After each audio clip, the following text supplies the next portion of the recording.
High বন্ধুরা, কেমন আছেন? আশা করি ভালো আছেন। আজকে আবারও চলে আসলাম একটা নতুন ভিডিও নিয়ে। চলো আজকের ভিডিও চাল কুমড়ো শাকের ডাঁটা দিয়ে চিংড়ি মাছ দিয়ে রান্না।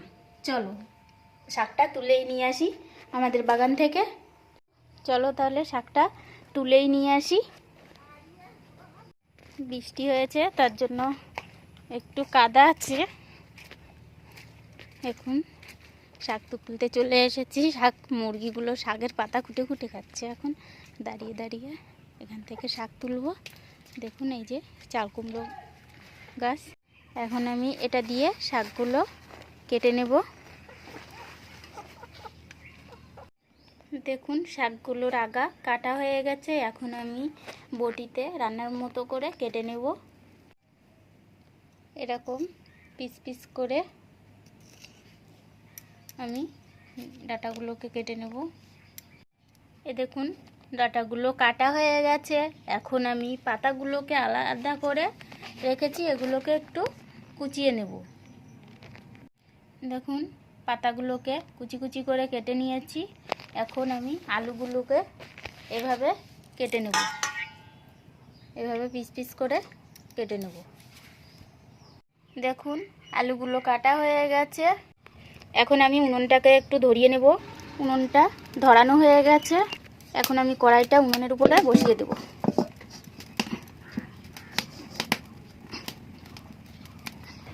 আর এই সাইডটাতে আমি ভাতের হাঁড়িটা বসিয়ে দেব। দেখুন ভাতের হাঁড়িটা বসানো হয়ে গেছে। এখন আমি কড়াইতে একটু জল দিয়ে দেব। কড়াইতে একটু জল দিয়ে দিলাম, একটু বেশি করেই দেবো, আলুটা সিদ্ধ হতে হবে। তো এবারে আমি আলুটা দিয়ে দেব। আলুটা দিয়ে দিলাম একে একে। আলুটা দেওয়া হয়ে গেল। এখন একটু লবণ দিয়ে ঢেকে দেব। আলুটা সিদ্ধ হতে হতে পেঁয়াজ রসুনটাকে আমি ছাড়িয়ে নেব। পেঁয়াজ রসুনগুলো ছাড়িয়ে নিয়েছি আর লঙ্কাগুলো এমন করে হালকা করে একটু চিড়ে নিয়েছি। এখন আমি পাতাগুলিকে একটু ধুয়ে নেব। পাতাগুলো ধোয়া হয়ে গেছে। এখন আমি ডাঁটাগুলোকে ধুয়ে নেব। পাতা এবং ডাঁটা দুটোই আলাদা করে রাখতে হবে। এখন আমি দেখে নেব আলুগুলো সিদ্ধ হয়েছে কিনা।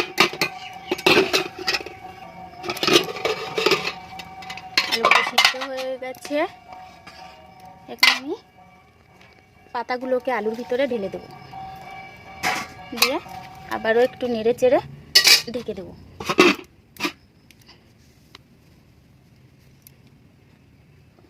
5 মিনিট হয়ে গেছে। এখন মনে হয় শাকটা সিদ্ধ হয়ে এসেছে।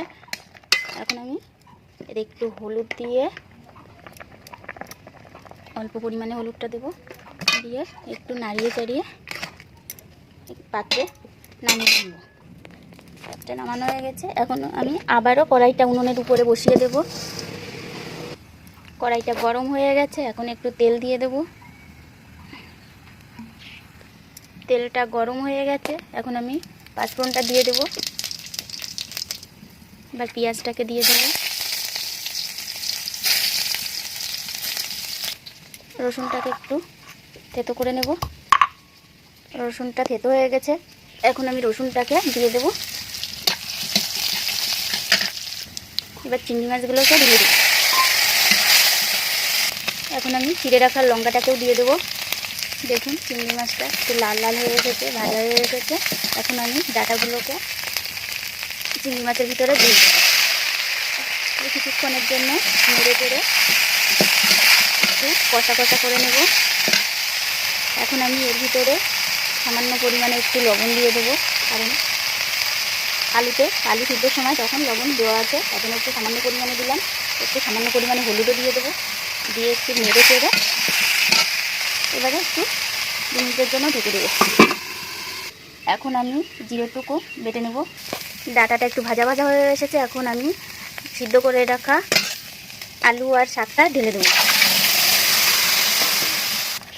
এখন আমি যে কাঁচা জিরেটা বেটেছিলাম সেটাকে আমি এর ভিতরে দিয়ে দেবো, দিয়ে একটু নেড়ে চেড়ে ঢেকে দেবো। 2 মিনিটের জন্য। 2 মিনিট পরে আবারও ফিরে এলাম। দেখুন ঝোলটা মরে এসেছে। এখন আমি সামান্য পরিমাণে চিনি দিয়ে নামিয়ে নেব।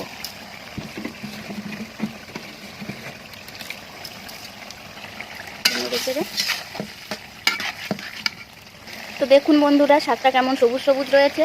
তো এইভাবে রান্না করলে আপনাদের কোনো শরীরের ক্ষতিও হবে না, গ্যাসের সমস্যাও হবে না। তো বন্ধুরা, রেসিপিটা ভালো লাগলে কমেন্ট করে জানাবেন ও চ্যানেলটিকে লাইক ও সাবস্ক্রাইব করে দেবেন।